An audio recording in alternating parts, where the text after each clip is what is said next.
Mark, I guess just to start, the obvious question, on a lot of people's mind is just what life has been like since you walked out. It's been great. My people have really been supportive. Yeah. Tell me just a little bit about what you did that day. I mean, you left the jail there, and did your family have any plans for what you did? I mean, did you just go? Yeah, we went home and ate. Went home and ate. What'd you eat? Pork chops, fried potatoes, macaroni and cheese, and beans. Pork chops, fried potatoes, macaroni and cheese, and beans. Yeah. Who was that? Did somebody make it homemade, or did y'all? My sister-in-law, Robin Carver. Right. Yeah. Yeah. Describe what it was like, kind of. It was great. After Was that one of your favorite meals, I guess, when? Yeah. And chicken. I Yeah. like chicken. Did you eat more than you could handle, or did you keep yourself under control? Yeah. I kept myself under control. Yeah. What was the rest of the? I guess it was midday when you left, wasn't it? Yeah. We sat around and watched TV and stuff. It was. He didn't get out until about 5 o'clock. Oh, okay. It was toward the end of that. Okay. If you've been following it, yeah. I was writing my own things that day, so I was a little preoccupied with some of the other stuff I was working on. But anyway, so I mean, was it almost surreal? I mean, to kind of be back home and. Yeah. Who was there? Kyle, Robin, and Mary and Emmy and my. Who are dad, they? My family. Your daughters? Yeah, my daughters and my grandbaby and my. Was it niece at Kyle's house and that you were doing this? You said, or? Yeah. And my nephew, Matt Carver. Right. First time you had seen your grandbaby? Yeah. And is one grandchild? Well, second time she was a baby, but she was just a baby then. How old is she now? She's 1 year old. 1 year old. Okay. Yeah. She called me Papa. Oh, really? Yeah. So this is the second time you'd seen her, Yeah. right? Yeah. But and I'm sorry, you said she's 1 year old now, or? Yeah. Okay, right. I mean, what was it like to kind of have a chance to hold her? It was great. Uh-huh. First and only grandbaby I got. Yeah. Yeah. It was great. She play with you? Yeah. Yeah, she calls me Papa and gives me stuff and talks to me, and we play. Uh-huh. Chases a dog. She loves dogs. Yeah. And she's the daughter of your one. You have two daughters, is that? Yeah. Yeah. Right.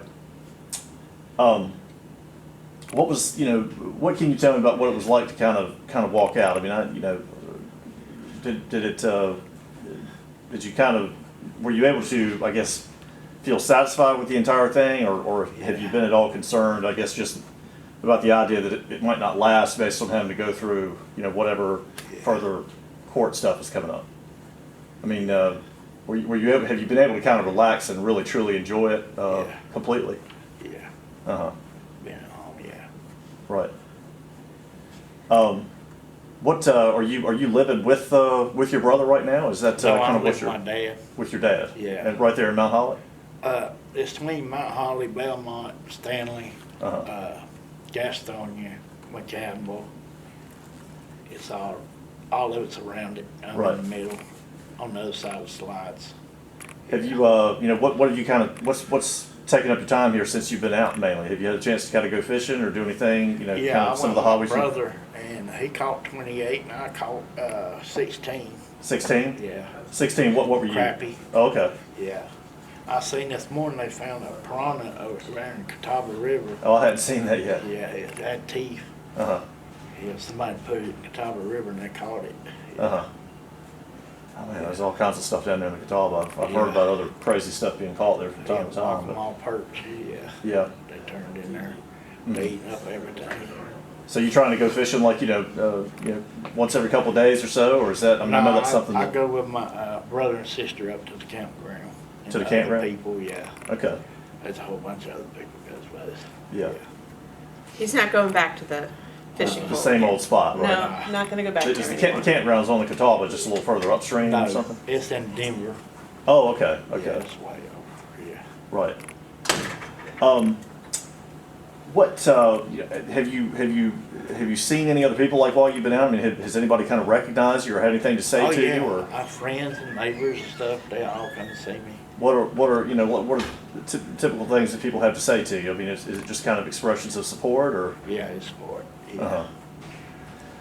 What has it meant to you to have your friends and family be so steadfastly behind you through this whole thing? I mean, because I know It means a lot. we this 11 years since this happened. Yeah.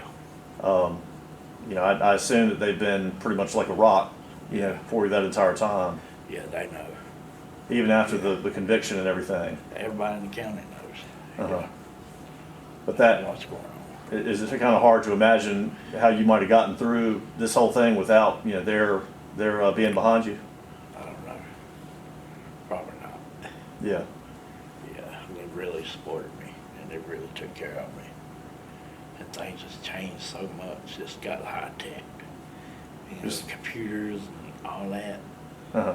Yeah, I can't do none of that. Tell me a little bit about this kind of welcome home party that happened. How was that different than the day that you came home? Well, actually. my brother, he asked me if I wanted to go to lunch at my Kyle, and I said, yeah, him and Robin, my sister-in-law, and he said they'd build a cafeteria down there at Mount Holly on Tuckasegee. So I believed him, and I went with him. We was going to the cafeteria, and when we got there, I seen all these people, and I knowed all of them, and I about cried. Yeah, it tickled me. How many people were there? About 75 or 100.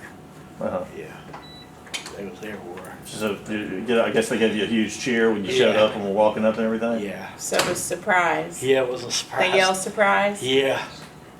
And I got to talk to a lot of them I hadn't seen in a long time. Yeah. And see how they was Cognitive doing. bias, I think is what it's called. Or cognitive dissonance, where you convince yourself of something, then it's you don't see evidence that's contrary to that very clearly. In this case, there's so many aspects that are similar to Greg Taylor's case. From in Greg's case, you had his car in a body. And in this case, you have Mark fishing in a body. In Greg's case, you had the scientific error on the blood interpretation, and in Mark's, the advancement with science, and now the misinterpretation of the DNA evidence.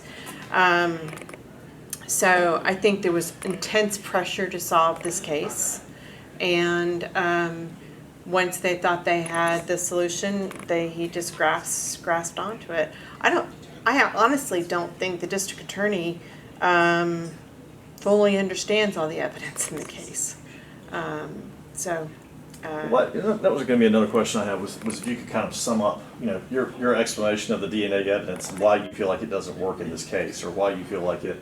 I mean, you clearly, you said you alluded to it, so you feel like there's some evidence behind the DNA that was on the car as having some indication that there was another person there. Well, But you, yeah, I mean, it was presented as trial as being Mark's DNA. And the original defense attorney, when we first got the case, our understanding was he was going to explain it as transference, which meant that it was transferred from law enforcement having contact with Mark and then law enforcement having contact with the car. But then once we got looking at it, we realized it's not even transference.